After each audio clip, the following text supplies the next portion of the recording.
Olá, eu sou a Luísa Ricota, estou aqui no espaço da área VIP em preparação emocional. Nós estamos então abordando as características apreciáveis para a função e o cargo de soldado da Polícia Militar em todo o Brasil.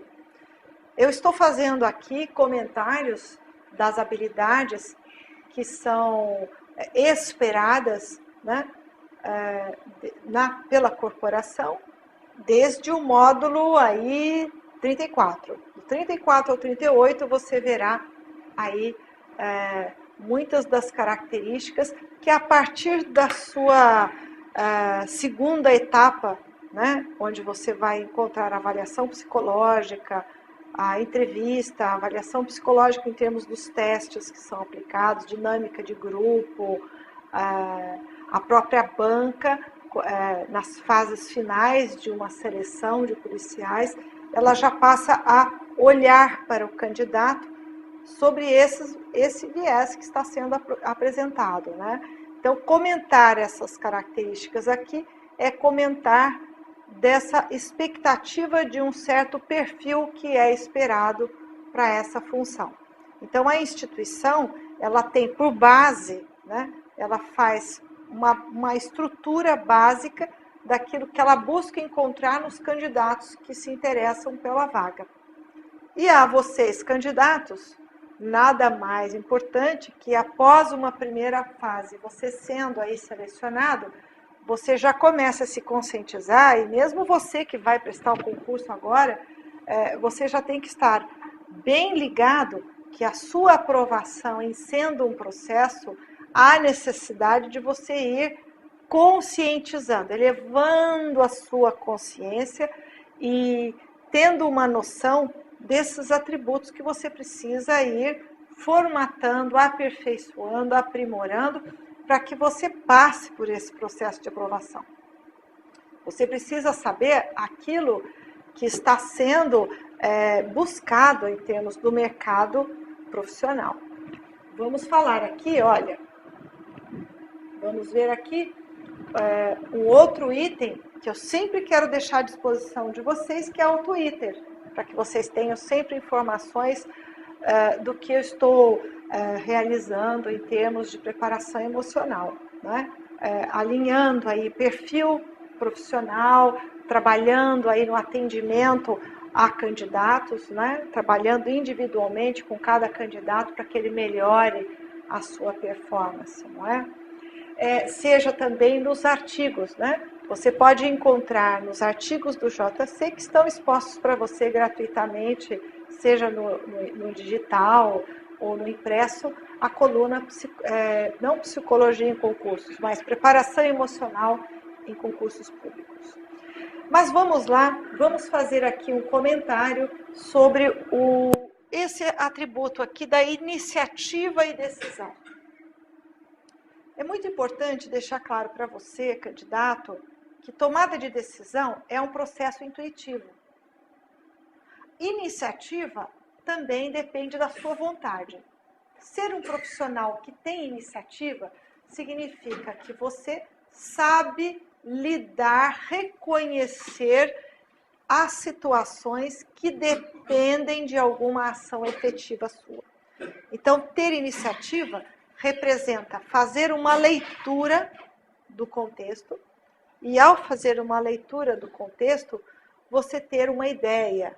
A partir desta ideia, você poderia ficar parado, não é mesmo? Então, a partir de uma ideia, muitas vezes, um profissional não expressa aquilo que ele pensa. Então, você ter iniciativa não significa desrespeitar uma ordem, significa ter a iniciativa para se expor, ter a iniciativa para agir, ter a iniciativa para pensar sobre algo que é totalmente contrário ao acomodamento. Existem muitos profissionais acomodados e a corporação não vai precisar de você acomodado. A instituição pública não é um abrigo de pessoas que querem se acomodar, que querem ficar numa zona de conforto, né, deitado numa rede. Não é isso. né? Existe uma necessidade, a sociedade tem e pede uma necessidade, esses guardiões, né, eles vão se aliando com esse espírito de um guardião. É para isso que o trabalho da polícia é extremamente importante.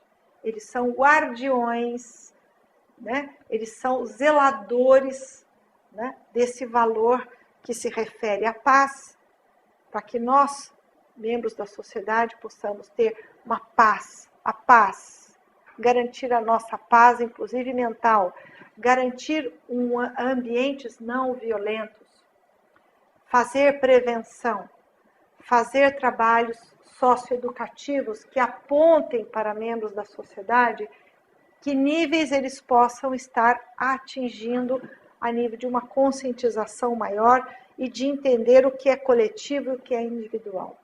Então, veja bem, o trabalho do policial ele está sempre alinhado ao entendimento da sua pessoa e ao entendimento da sua ação coletiva. E é isso que ele faz o tempo todo com os membros da sociedade. Quando alguém passa por algum transtorno na sua vida, seja um furto, uma agressão, um tipo de violência, existe uma maximização disso que ocorre, né? Então, você foi vítima de um sequestro relâmpago, né? Então, veja bem, o fato em si faz com que você se identifique demais com a situação, porque você passou por uma experiência. Você se viu numa situação de insegurança, de instabilidade. Então, quando um policial vai lidar com um cidadão que passou, que está sensível, ele está vendo unicamente a sua situação. O policial ele tem nesse momento um contraponto, porque ao mesmo tempo que ele vai identificar a história que aquele cidadão está vivendo naquele momento, ele vai ter uma compreensão que até mesmo o nervosismo, até mesmo o estresse pós-traumático que aquela vítima poderá estar, né, tendo, é uma condição, por exemplo, natural para a situação vivida. Então, veja bem, poder tomar uma decisão, poder ter iniciativa, até mesmo para apaziguar uma situação, cabe àquele profissional de excelência.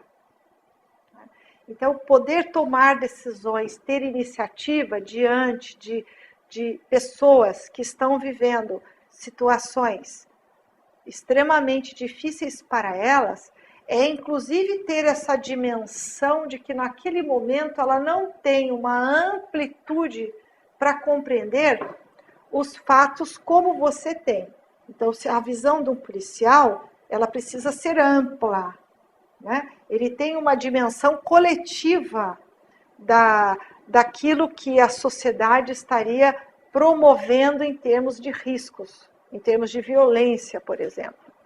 No entanto, quando o cidadão vivencia, ele está muito presente, muito personificado da sua causa. Então, vocês imaginem que saber transpor, lidar com o individual particular e lidar com as zonas que envolvem o entendimento mais amplo e coletivo é parte dessa tomada de decisão, onde seria, assim, inclusive, o ponto-chave de equilíbrio para o cidadão. Então, um policial, através da sua iniciativa, através da sua persuasão, através dessa sua receptividade aqui, imaginem um policial que não é receptivo.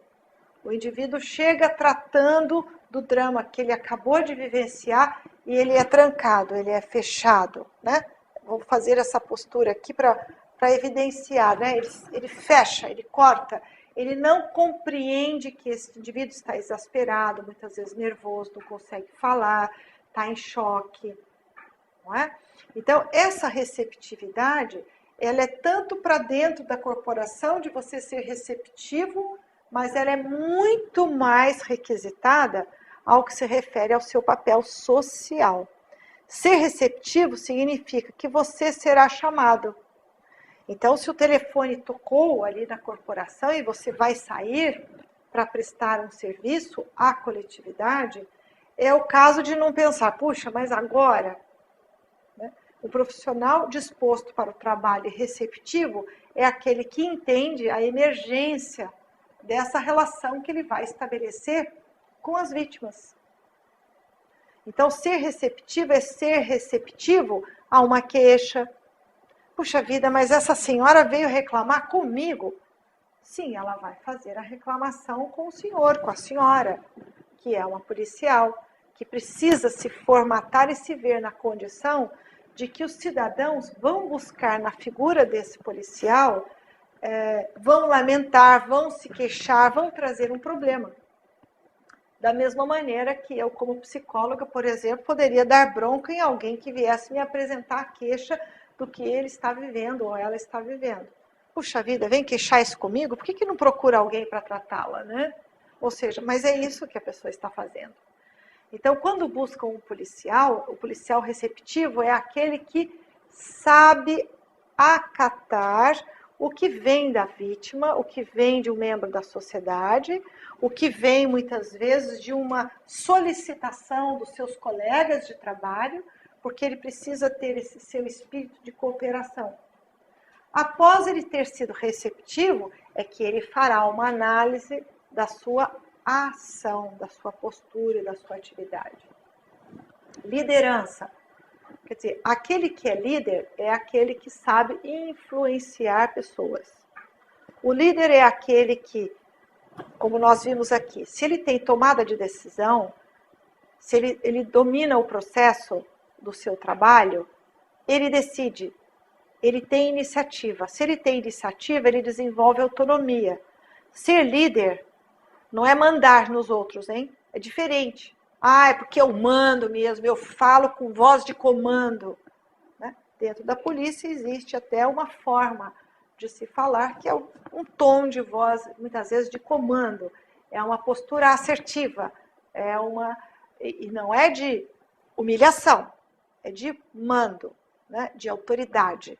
Então, veja bem, quando nós vamos trabalhar com liderança, muitas vezes a pessoa confunde. O profissional vai confundir ser líder com eu estou mandando, eu estou podendo. Não, não é isto. Né? Eu até me prestei a fazer uma caricatura aqui para mostrar que não é, entre aspas, né? Não é eu é que mando. Não, o líder, ele influencia através da sua excelência, inclusive através da sua postura.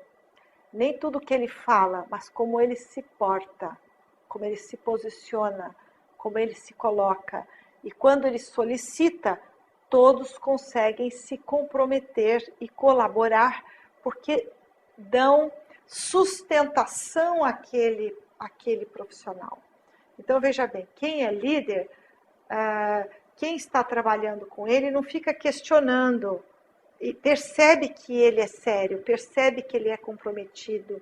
Então, tudo que for solicitado será verificado como uma coisa importante.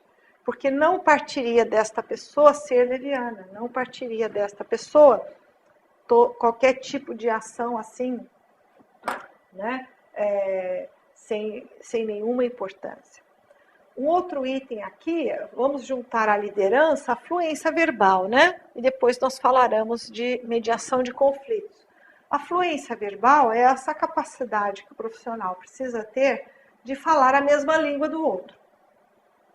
Seja lidar com a hierarquia, saber lidar com o comando, né? Ele tem sempre um comando, ele tem sempre alguém, né, dirigindo e fazendo e compondo a inteligência, a estratégia, a ação, não é? E ele precisaria ter essa fluência verbal que até associaria aqui a essa receptividade. Então, a cordialidade, a receptividade vem acompanhada de uma fluência verbal. Porque a postura cordial receptiva, somada a uma fluência verbal adequada, significa que você vai se adequar, inclusive, ao universo de entendimento do outro. Se você estiver falando com um profissional da sua área, você vai até usar certos termos, certos jargões que são comuns entre vocês. Se você está falando com um membro, um cidadão comum, um leigo, há necessidade de você adequar a sua linguagem. É isso?